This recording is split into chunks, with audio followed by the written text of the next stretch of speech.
Welcome back. So we left you last episode with Adam on the 9-inch grinder. Not only did he want clearance for the bigger tyres, but we're chasing a different look, a new look. Now we're going to have to redo the cage to comply with Tough Truck next year. So this is really a temporary fix, as we're going to redo the cage at the same time as the coilovers, one big project next year. And I love the effort you put in to take one of your treps off the 45 to put it in that insert that you made for the spare tyre. Shell and I were chatting about that bar you put in, mate. Is that for me to get in? Because I'm getting that old. Or is it for when we're dropping off big rocks, is what I assume it is, as per this example.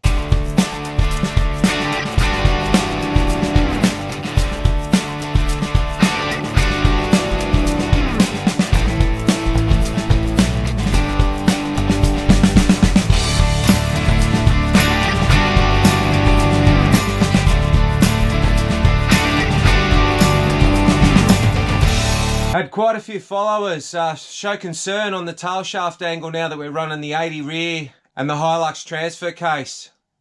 So Brian's put a bit of pen to paper or text to the bench. Let's have a listen to what he has to say. Okay, we're going to look at how to find the angle of a universal joint with it in the vehicle. If we have a compound bend, you can still get the angle of it without any special tools. We're just going to use a vernier caliper. I'm going to line up the joint so that all of the angle is in one plane of the spider here. So if we bring the camera around this side a little bit, so you can see the joint is straight in this plane. So all of the angle is in this single plane here.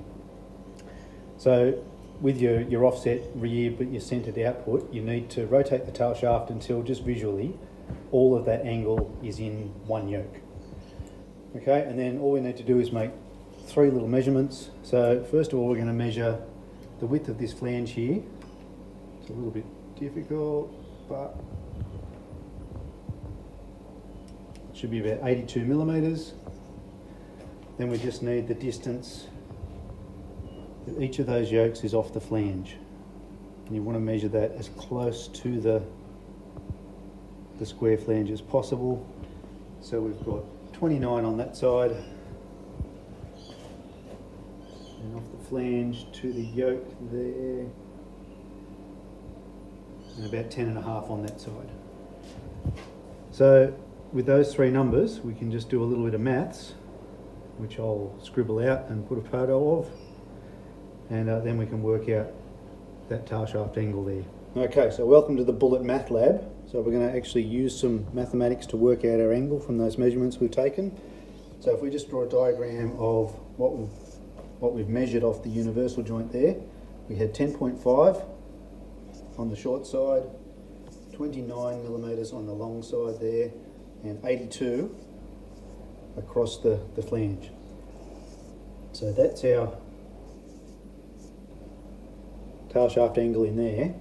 So we've got to work out this side of this triangle, so that's 29 minus 10.5, it's 18.5 millimeters. And we go 18.5 divided by 82 is the tangent of that angle. So a little bit of smashing numbers in the calculator. 18.5 divided by 82, inverse tan, gives us that angle there is 12.7 degrees. So just by magic, that angle that we've got there is about on the safe limit for an at-rest condition. You can get them up to 15, 16 degrees without any drama. The 80 series ones bind at about 21 degrees, and then you're in all sorts of trouble. Cheers for that, Brian. I noticed you shaved as well. So does this mean we're going to have to run a double cardinal, Brian, when we put the dual case in and we're 6 inches shorter, that rear shaft? Now, bump stops was another unfinished gremlin. All right, so what we're going to do, we're going to reenact what a bump stop will be. Okay, so we're going to do a 50mm box section and then the bump stop. I've been home with the kids this week, so Adam's been on his own. He knew the idea and he's perfected it to a T. It's so good when you've got a team where you can put something into a thought and the next thing, it's done. So sadly, this is the last time I'll be washing the 79. We're rushing to bring the Hilux home so that I can tow it back one last time with the 79 before it goes to its new home next week. Penrite stickers are off. My gate logos have come off. Join us in the next episode where hopefully we're hooking up the trailer on this truck for the very last time. And as always, thanks for watching.